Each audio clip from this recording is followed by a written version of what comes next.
नमस्कार साथियों, मैं विकास कुमार शर्मा, सहायक आचार्य, राजकीय महाविद्यालय बूंदी, बीए पाठ तृतीय के विद्यार्थियों के लिए अपना यह प्रथम प्रश्न पत्र पाश्चात्य राजनीतिक विचारक का अध्ययन हम ई कंटेंट के माध्यम से कर रहे हैं और यह निरंतर मेरे ई व्याख्यानों में अध्यापन करवाया जा रहा है।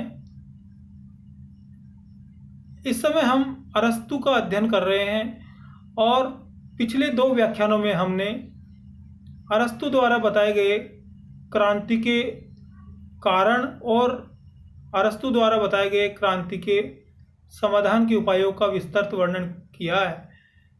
अरस्तु ने किस प्रकार अलग अलग शासन व्यवस्थाओं में क्रांति के अलग अलग कारण बताए और उन अलग अलग शासन व्यवस्थाओं में उन्होंने अलग अलग समाधान के उपाय बताए, उन पर विस्तृत बात की है।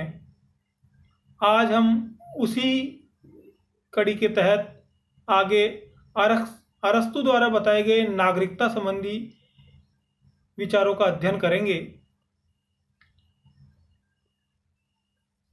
अरस्तु के नागरिकता संबंधी विचार।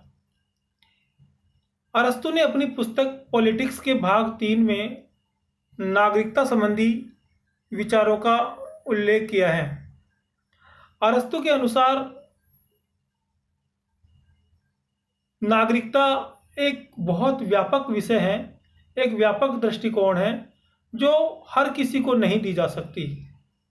और वैसे भी अलग अलग शासन व्यवस्थाओं में नागरिकता के प्रोविजंस, नागरिकता के नियम, नागरिकता प्राप्त करने के कानून अलग अलग होते हैं, चाहे वह शासन व्यवस्था राजतंत्र हो, चाहे कुलीन तंत्र हो, चाहे प्रजातंत्र हो, चाहे धनिक तंत्र हो, चाहे विकृत तंत्र हो, चाहे तानाशाही तंत्र हो।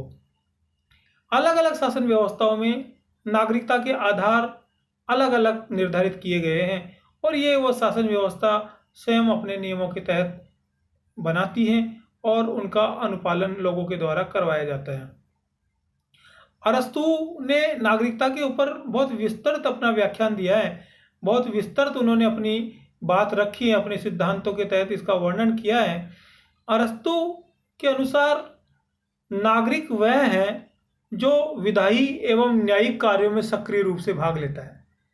एक ये सामान्य एक मोटा मोटा एक उन्होंने खाका तैयार किया है, हालांकि इसकी विस्तृत बात हम आगे कर रहे हैं कि जो विधायी और न्यायिक कार्यों में सक्रिय रूप से भाग लेता है वह नागरिकता पाने का हकदार है, नागरिकता पाने का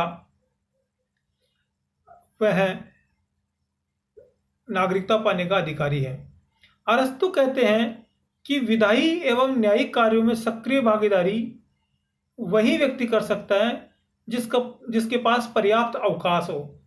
अब यहाँ अवकाश से तात्पर्य है कि उसको दैनिक कार्यों से मुक्ति हो, यानी दैनिक जो क्रियाकलाप होते हैं उनसे वह फ्री हो, उनसे वह स्वतंत्र हो। और जब कोई व्यक्ति अपने दैनिक क्रियाकलापों से स्वतंत्र होगा, फ्री होगा, मुक्त होगा, तो वही व्यक्ति न्यायिक और विधायी एवं प्रशासनिक कार्यों में सहभागिता कर सकता है। अब दैनिक कार्य भी बहुत से होते हैं, जैसे खाना बनाना, अपने निवास की सफाई करना, कपड़े धोना और भी छोटे मोटे बाजार का काम।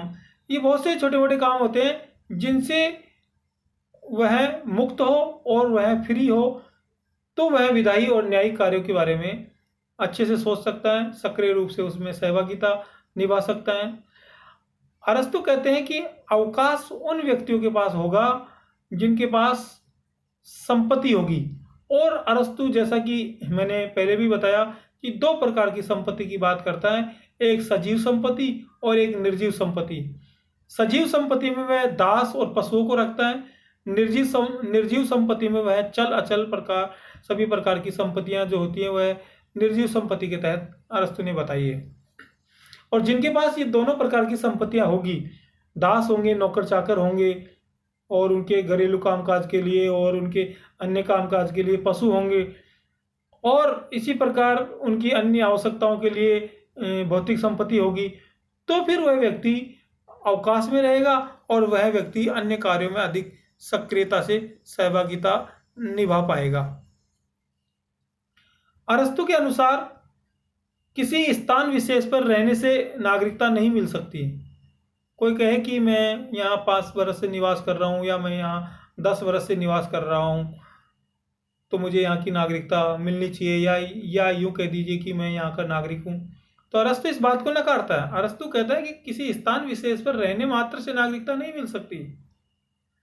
और अरस्तु आगे कहता है कि यदि किसी व्यक्ति को मुकदमा चलाने का अधिकार मिल जाता है तो भी वह नागरिकता की श्रेणी में नहीं माना जा सकता। मुकदमा चलाने का अधिकार तो विदेशियों को भी मिल जाता है, बाहर से आए हुए लोगों को भी मिल जाता है। इसका मतलब ये नहीं कि वह नागरिक हो जाएगा उस देश का। अरस्तु आगे कहता है कि किसी व्यक्ति को यदि कानूनी अधिकार मिल जाता है तो कानूनी अधिकार मिलने का मतलब भी नागरिकता नहीं है, यह नागरिकता की श्रेणी में नहीं माना जाएगा। कानूनी अधिकार बहुत से लोगों को मिल जाते हैं और बहुत से लोगों का कानून प्रोटेक्शन करता है, लेकिन इसका मतलब ये नहीं कि वे लोग उस देश के नागरिक हो जाएंगे। तो फिर अरस्तु किन किन लोगों को नागरिकता के अधिकार से वंचित रखता है और किन किन लोगों को नागरिकता का अधिकार देता है, यह बात हम यहाँ देखेंगे। देखिए, अरस्तु कहता है कि बच्चों, वृद्धों, महिलाओं, दासों, सूदखोरों जो ब्याज लेते हैं, मोटा धन के बदले में ब्याज लेते हैं, राज्य से निकाले गए लोगों एवं मताधिकार से वंचित किए गए लोगों को नागरिकता नहीं दी जानी चाहिए। ये बिल्कुल साफ साफ कहता है अरस्तु, इन सब लोगों को नागरिकता नहीं दी जानी चाहिए। वह बच्चों को भी नागरिकता के अधिकार से वंचित रखता है, वृद्धों और महिलाओं को भी नागरिकता के अधिकार से वंचित रखता है, और साथ में दासों, सूदखोरों, देश से निकाले गए और मताधिकार से वंचित लोगों को भी इस अधिकार से वंचित रखता है। अरस्तु के अनुसार जिन व्यक्तियों के माता पिता दूसरे राज्य में निवास करते हैं वे भी नागरिक नहीं माने जा सकते। यानी ऐसे लोग जिनके माता पिता दूसरे राज्य में रह रहे हैं, दूसरे देश में निवास कर रहे हैं, उन लोगों को भी नागरिक नहीं माना जा सकता। अरस्तु ने देशद्रोहियों, कुख्यात अपराधियों एवं सेना से भागे हुए लोगों को भी नागरिकता के अधिकार से वंचित रखा है। जो लोग बहुत अपराध करते हैं, जो राष्ट्र के विरुद्ध षड्यंत्र करते हैं, राष्ट्र के विरुद्ध काम करते हैं, और यदि कोई सेना में भर्ती हो और सेना से वह पीठ दिखाकर भाग जाता है, तो ऐसे लोगों को भी अरस्तु नागरिकता के अधिकार से वंचित रखने की बात करता है। अरस्तु श्रमिकों, कारीगरों एवं शिल्पियों को भी नागरिकता के अधिकार से वंचित रखता है।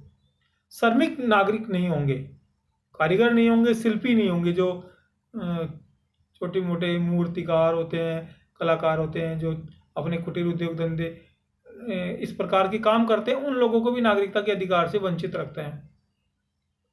इस प्रकार ये कहा जा सकता है कि अरस्तु सीमित नागरिकता के अधिकार की बात करता है। यानी वह नागरिकता का अधिकार सबको देने का समर्थन नहीं करता, वह सीमित नागरिकता के अधिकार की बात करता है। वे कहते हैं कि नागरिकता सबको नहीं दी जानी चाहिए, यह समाज के कुछ विशिष्ट व्यक्तियों को ही दी जानी चाहिए, यह केवल विशिष्ट लोगों का ही अधिकार है।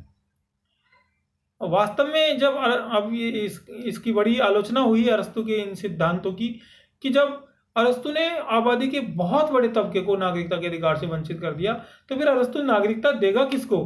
कि क्या केवल कुछ गिने चुने तथाकथित बुद्धिजीवी लोगों को ही नागरिकता दी जाएगी? और बुद्धिजीवी भी वो कौन निर्धारित करेगा कि ये लोग बुद्धिजीवी है?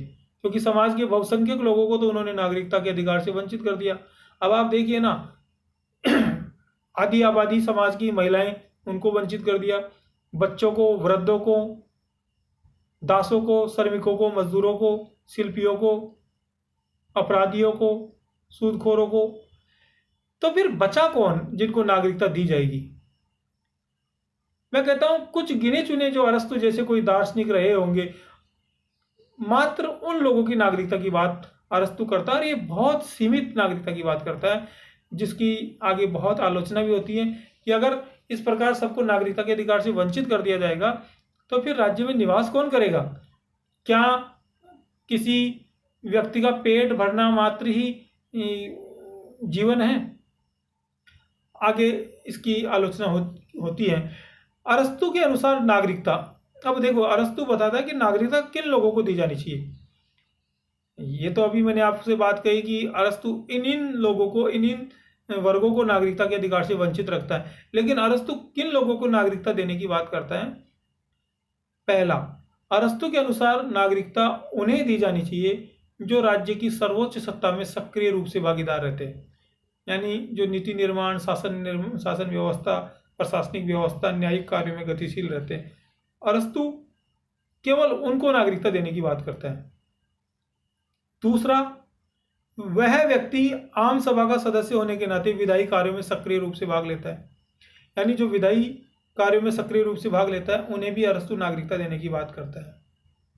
तीसरा, अरस्तु के अनुसार नीति निर्माण एवं न्यायिक कार्यों में जो व्यक्ति सक्रिय रूप से भाग लेगा